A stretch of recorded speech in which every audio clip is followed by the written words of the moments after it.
आखिरकार सबसे बड़ा कौन? आज सुबह मन हुआ कि घर के पास आने वाले सब्जी के किसी ठेले वाले से सब्जी न लेकर किसी दुकान पर जाकर टेबल पर सजी बड़ी बड़ी ठेले से सब्जियां छांट कर ली जाए। बस इसी ख्याल ने मुझे उत्तम फ्रेश सब्जी की दुकान पर जाने के लिए मजबूर कर दिया।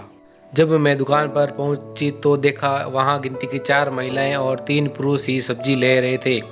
बहुत कम लोग होने की वजह से जब मैं सब्जियां छांट रही थी तभी मेरी नज़र वहां आई एक संपार्थ महिला पर पड़ी जिसके हाथ में i20 गाड़ी की चाबी थी और वह सब्जियां छांट रही थी।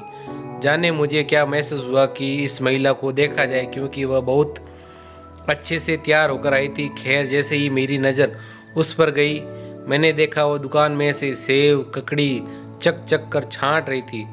वह जल्दी जल्दी ऊपर से ककड़ी तोड़ती ताकि उस पर किसी की नज़र न पड़े।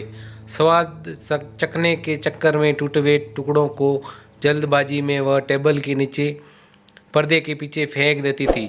उसे देखकर मुझे अंदर ही अंदर बड़ी हंसी आ रही थी, लेकिन दूसरी ओर गरीब सब्जी वाले का ख्याल भी आया, जो कि दुकान में आने वाले ग्राहकों की टोकरियों रखने और उठाने में सभी तरह की मदद कर रहा था। तभी मेरी नज़र उस महिला पर पुनः पड़ी।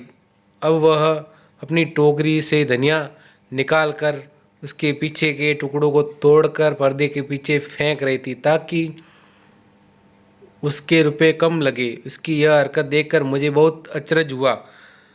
जब वो महिला बिल बनवा रही थी मैंने जानबूझकर उसी के सामने सब्जी वाले से पूछा, धनिया क्या भाव है भैया? 300 रुपये किलो मैडम जी, उसने जवाब दिया और अपने काम में लग गया। जैसे ही मैंने पुनः अपनी दृष्टि उस महिला पर डाली, वह बहुत सतर्क दिख रही थी। उसको किसी तरह का अपरोध नहीं था। वह महिला अपना बिल बनवा कर तुरंत दुकान से निकल गई। मैंने दिमाग में खलबली सी मच रही थी। मैंने दुकान वाले से कहा, भैया अपनी दुकान में कैमरा लगवाओ। क्यों मैडम जी? बोलकर मेरी तरफ देखने लगा। तब मैंने दुकानदार को उस महिला की हरकत के बारे में बताया। उसे मैंने कहा वो महिला कम से कम आपको 100 रुपये की चपत आपको लगाकर चली गई। मेरी बातों को सुनकर वह दरियादिली से चेहरे पर एक मुस्कान लाकर बोला, मैडम हर तरह के ग्राहक आते हैं यहाँ, आप जैसे भी जिनको हमारा नुकसान दिखता है, और उन जैसी महिला भी आती है जिसके बारे में आपने बताया।